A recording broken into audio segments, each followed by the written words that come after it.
The sound of my bedroom door creaking open pulled me from sleep at exactly 3:15 inches the morning. Not a knock, not my wife calling my name, just that slow, careful push of wood against carpet, the kind someone makes when they're trying not to wake you up.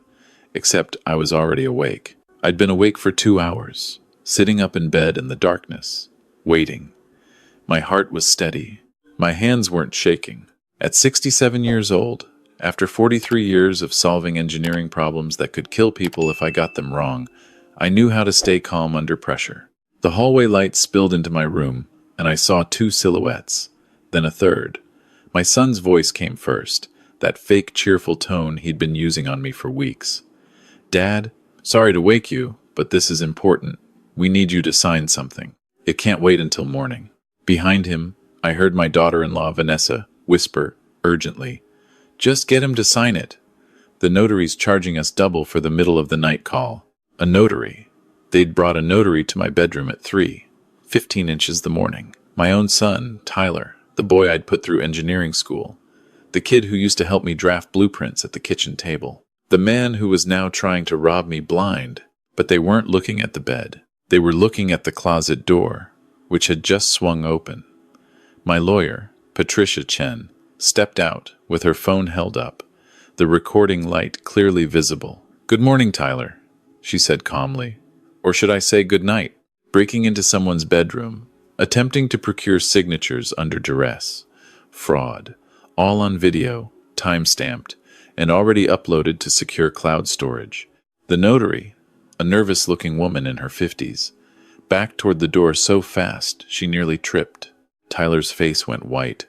Vanessa made a sound like she'd been punched, and I just sat there in my bed, in my own house in North Vancouver, looking at my son and wondering where exactly I'd gone wrong. "You set us up," Tyler said, his voice shaking. "You knew we were coming." "Of course I knew," I replied. "I've known everything for 4 months now. Every forged signature, every fake power of attorney, every property you've tried to transfer out of my name, every single lie. My name is Robert Henderson. I was born in Calgary in 1957, when Alberta was still more ranching country than oil boom. My father was a welder. My mother was a nurse. We didn't have money, but we had standards. We had a work ethic, and we had the understanding that you earned your place in the world. Nobody gave you anything. I left home at 19 with $800 saved from working construction summers and a scholarship to the University of Alberta. I wanted to be an engineer, specifically a structural engineer. I wanted to design buildings that wouldn't fall down, bridges that wouldn't collapse, systems that would keep people safe. It seemed important. It seemed like honest work. I graduated in 1980, right when the oil industry was booming. Every engineering firm in Calgary was hiring. I could have made good money designing rigs and refineries. Instead, I moved to Vancouver and took a job with a small firm doing municipal infrastructure. Sewers, water treatment, road systems. The unglamorous work that keeps cities functioning. I worked 70-hour weeks. I did the calculations that nobody else wanted to do. I caught the mistakes that could have cost lives. By the time I was 30, I was a senior engineer. By 35, I was a partner. By 40, I'd bought out the other partners and renamed the firm Henderson Engineering Solutions. We specialized in retrofitting. Vancouver's sitting on a subduction zone, earthquake country, and hundreds of buildings built before modern codes were death traps waiting to happen. Schools, hospitals, apartment buildings. My firm would assess them, design the reinforcements, oversee the work. It wasn't sexy. It wasn't glamorous. But it mattered. Over 30 years, we retrofitted 273 buildings. When the big earthquake comes, and it will come, thousands of people will survive because of the work my team did. That matters more to me than money, though the money wasn't bad. By the time I sold the company 2 years ago, at 65, I walked away with $3.2 million, plus the properties I'd accumulated over the years. 4 rental buildings in East Vancouver, a commercial space in New Westminster, and the house in North Vancouver where I'd lived for 40 years. I married Susan when I was 29. She was a teacher, smart and steady, The kind of woman who could organize anything. She gave me Tyler, our only child. For 36 years, Susan was my partner in everything. The business growth, the property investments, the careful planning. Then 3 years ago, the stroke came. Massive and sudden. She was gone before the ambulance arrived. When Susan died, something shifted in our family. Or maybe it just revealed what was always there. Tyler had always been entitled. I can admit that now. We gave him everything. Private school, university paid for, a down payment on his first condo. I thought I was giving him opportunities. What I was actually doing was teaching him that things came easy. He married Vanessa Brooks when he was 34. She worked in real estate, one of those aggressive agents always talking about investment properties and market timing. I never liked her. There was something cold in the way she looked at our house, our properties, like she was already calculating their value. But Susan had liked her, or at least accepted her, and I went along. After Susan died, Tyler started asking questions. Constant questions about my assets, my plans, my health. Dad, have you updated your will? Dad, what's your estate plan? Dad, you should think about putting some properties in my name now, for tax purposes. At first, I thought he was concerned. He's thinking about inheritance, I told myself. That's natural, but the questions became pressure. Tyler and Vanessa would come for dinner and spend the whole evening talking about how I needed to simplify my holdings, how I should streamline my assets, how I should give Tyler power of attorney just in case something happens. Just in case of what? I was 67, not 97. I still worked as a consultant, reviewing designs for other firms. I played hockey twice a week in an old-timers league. I could calculate beam loads and stress factors in my head faster than Tyler could do them on a computer. There was nothing wrong with me, but they kept pushing. They brought me documents to sign, changes to property titles, new bank account authorizations, revisions to beneficiaries, all written in that legal language designed to confuse. Vanessa would explain with that bright realtor smile, "It's just standard estate planning, Robert. Protection for the family. Making sure everything's in order."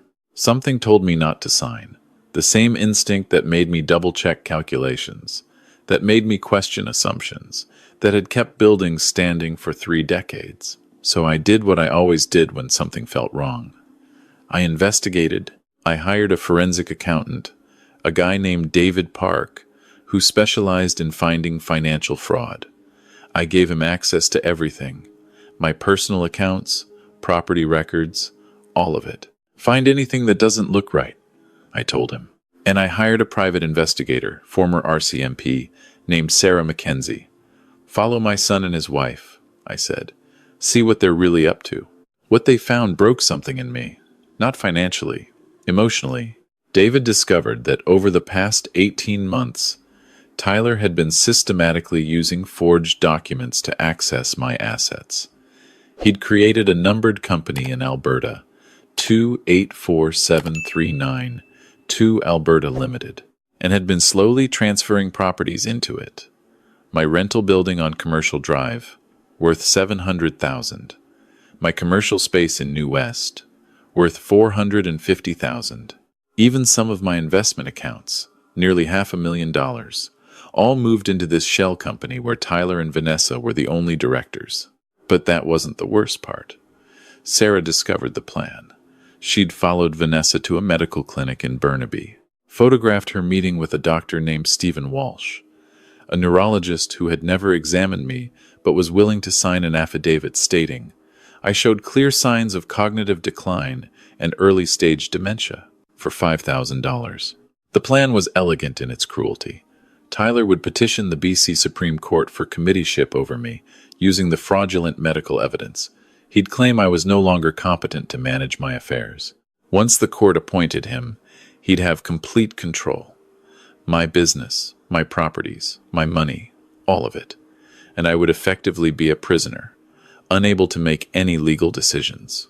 The documents Sarah photographed were dated.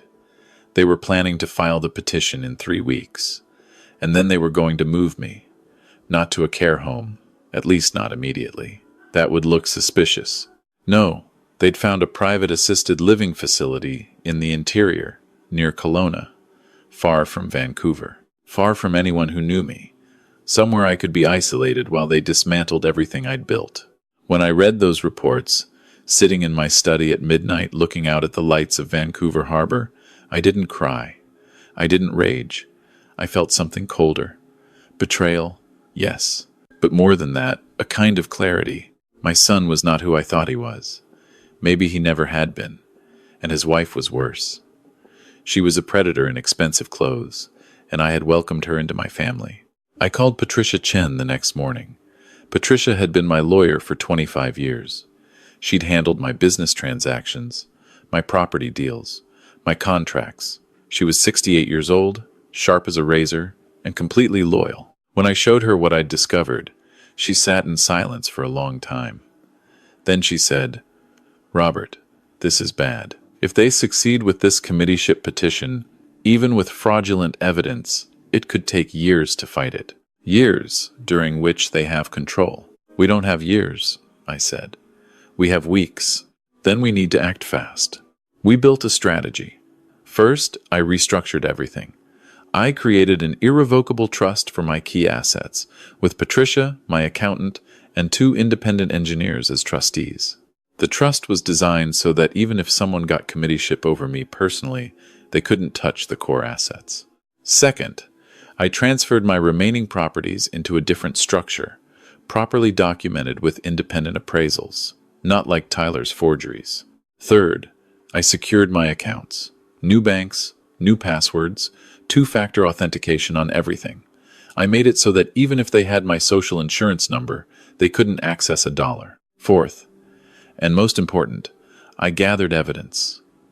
Every forged document, every fake signature, every fraudulent transfer.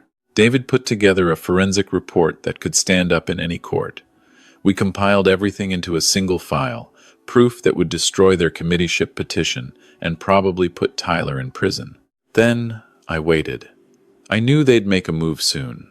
They'd realize I wasn't signing their documents, and they'd have to force it somehow. Patricia suggested we move the timeline up, file charges now, hit them before they hit you. But I wanted them to hang themselves. I wanted them caught in the act. So when Patricia suggested staying over for a few nights, just in case they try something, I agreed. She took the guest room down the hall, and I had a security company install cameras. Small ones, hidden ones, in every room, all recording to encrypted cloud storage that Tyler couldn't access or erase. I went about my business. I played hockey. I reviewed engineering drawings for consulting clients. Tyler called every few days, voice dripping with fake concern. "Dad, you sound tired. Are you sleeping okay? Are you remembering to take your medication?" I played along. "I'm fine, son. Just busy with a retrofit review for a hospital in Surrey. You and Vanessa should come for dinner soon." "We'd love to, Dad. Maybe next week." But I knew they were getting desperate. David told me they'd been making inquiries at banks, trying to find out about my liquid assets. The neurologist, Dr. Walsh, had submitted his fraudulent report. Everything was in place for their court filing. Then last week, Sarah called me. "Robert, they just met with a mobile notary in Richmond. I have photos. They're planning something for tonight or tomorrow. Get Patricia there." Patricia arrived within the hour. We went over the plan. She would stay in the guest room initially, then move to my bedroom closet before midnight. Door closed but unlocked. Phone ready to record. I would lock my bedroom door, something I never did, and wait. The first night, nothing happened. But last night, at 3:15 inches the morning, I heard them. The careful turn of my bedroom door handle. Tyler had a key to the house, something I'd given him years ago for emergencies. Now, he was using it to rob me. The whispered conversation in the hallway. Tyler's voice. "He's definitely asleep. I checked an hour ago." Vanessa's response. "Just get him to sign it. Tell him it's about Mom's estate or something." The door opened. The hallway light. The 3 of them entering my bedroom. And then Patricia stepping out of the closet with her phone raised, that red recording light cutting through the darkness like judgment. The notary fled. Vanessa started crying immediately. The fake tears she probably practiced in front of a mirror. Tyler stood frozen, holding a leather folder that I knew contained fraudulent documents claiming I was incompetent, claiming I wanted him to have power of attorney, claiming I understood what I was signing. "What's in the folder, son?" I asked calmly. "Documents," he said, his voice shaking. "Documents that need your signature to protect your assets." "Protect my assets from what? From you? From the $1.6 million you've already stolen? From the fake medical report saying I have dementia? From your plan to lock me away in Kelowna while you sell everything I've built?" "Dad, this isn't what it looks like," Tyler started. "Really?" Patricia said.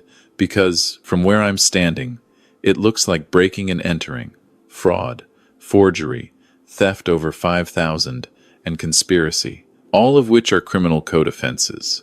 "We weren't breaking in," Vanessa said, finding her voice. "We have a key. We're family. You use that key to enter at 3:15 inches the morning with a notary to coerce signatures," I replied. "That's breaking and entering. And family doesn't steal from each other." Tyler's face changed. The mask dropped. "No more concern, son. Just anger. You think you're so smart? You think you've won? We were trying to help you. You're 67 years old, Dad. You're not going to live forever. We were just accelerating the inevitable." "The inevitable," I repeated. "So you decided to steal my assets before I died because you couldn't wait for me to actually die?" "That's not what I meant." "That's exactly what you meant, Tyler. You looked at me and saw a bank account. You looked at your inheritance and decided you wanted it now, and when I wouldn't give it to you voluntarily, you decided to take it by fraud." I stood up from my bed, my legs steady, my mind clear. I'm 67 years old. I still work as a consulting engineer. I play hockey twice a week. I remember every building I ever worked on, every calculation, every detail. There's nothing wrong with me, except having a son who thinks he can rob me while I sleep. Vanessa took a step forward. "Robert, listen. We can fix this. We can work something out. We can reach an agreement." "No," Patricia said firmly. "We're way past agreements. Mr. Henderson has evidence of systematic fraud, forgery, and theft. He has you on camera attempting to procure signatures under duress. He has the fraudulent medical affidavit. He has records of every property transfer, every forged signature. This is going to the Crown Prosecutor tomorrow morning." "You can't," Tyler said, and now there were real tears. "Dad, please. If you do this, I'll lose everything. I could lose my engineering license. We could go to prison. Please, don't do this." "Then you shouldn't have done it," I said, and I felt my own heart breaking as I said those words. But I said them anyway, because this wasn't just about money or property. This was about something Susan used to tell me mattered more than anything else.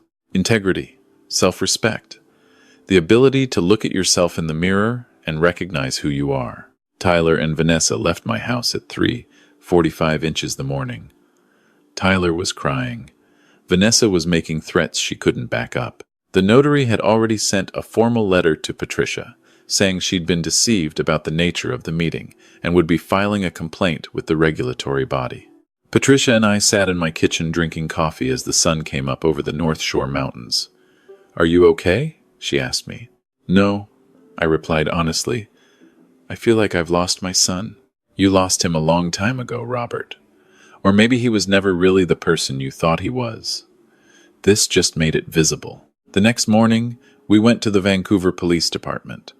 Patricia had already contacted the fraud division. They took one look at our evidence and opened an investigation immediately. By noon, the story had leaked. Local news picked it up. Engineering consultant's son, accused of million-dollar elder fraud. My phone wouldn't stop ringing. Former colleagues calling. Friends shocked. Other engineers asking if I was okay. I released a statement through Patricia. "Robert Henderson has discovered fraudulent activities affecting his personal assets. He is cooperating fully with law enforcement. His consulting work is unaffected. Mr. Henderson remains mentally acute and in full command of his faculties, despite attempts by certain parties to suggest otherwise." Short, professional, devastating. Within 3 days, Tyler's employer, a mid-sized engineering firm in Richmond, placed him on administrative leave. Engineers and geoscientists BC opened an ethics investigation. Dr. Stephen Walsh suddenly claimed he'd never signed any affidavit that his signature must have been forged. Coward. Vanessa hired a criminal defense attorney, which told me everything about how serious this had become. My friends rallied. My hockey team dedicated a game to me. Former clients reached out offering support, but none of that filled the hole where my son used to be. 2 weeks later, Tyler called me. We hadn't spoken since that night in my bedroom. Dad, his voice was small. Can we talk? I'm listening.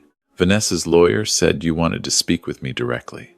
I wanted to hear from you what actually happened, how this started, why you did it. He was quiet for a long time.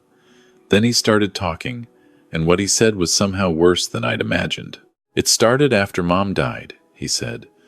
Vanessa came to me with this idea. She said you were getting older. She said it would be smart to start moving assets into our names, for tax purposes, for protection. She made it sound responsible, like we were helping you. When did you realize it wasn't helping me? When I started forging your signatures. I knew it was wrong, but Vanessa said you'd never notice, that you'd probably forgotten you even owned some of those properties. She said you'd sign them over eventually anyway, so we were just saving time. And the committeeship plan, the fake dementia diagnosis. That was all Vanessa. She said we needed protection, that if you found out what we'd done, you'd sue us, take everything back. She said if you were declared incompetent first, we'd be safe. Everything we'd transferred would be legitimate because you weren't capable of managing it yourself. And you went along with this. I was weak, Dad. I let her manipulate me. She kept talking about how we deserved it, how we'd sacrificed so much, how you were going to leave it all to us anyway. I convinced myself it was okay, that it didn't really hurt you because you'd never know. Except I did know. And it does hurt me, Tyler. Not the money, the betrayal, the fact that my own son looked at me and saw a target. I'm sorry, Dad. I'm so sorry. I've lost everything. My job's probably gone. My marriage is over. Vanessa's blaming me for everything, and I've lost you. I destroyed our family for money I didn't even need. I believed him, not because I'm naive, but because I heard genuine remorse. The kind that comes when you've lost everything and finally see what you had. Tyler, I said, if you testify truthfully about what happened, if you return everything you took, if you cooperate fully with the police, I will ask the Crown to consider a lighter sentence for you. Really? You'd do that? But there's a condition. You divorce Vanessa. You cut all contact with her. And you understand something. I'm not doing this because I forgive you. I'm doing it because your mother would want me to give you a chance to rebuild your life the right way. And because maybe, eventually, there might be a path back to something between us. But that has to be earned. You broke something that can't just be fixed with an apology. I understand, Dad. Thank you. I'll do it. I'll testify. I'll give everything back. One more thing, Tyler. You're going to get help. Real help. A therapist. Someone who can help you understand how you let this happen. I will. I promise. The deal went through, Tyler testified.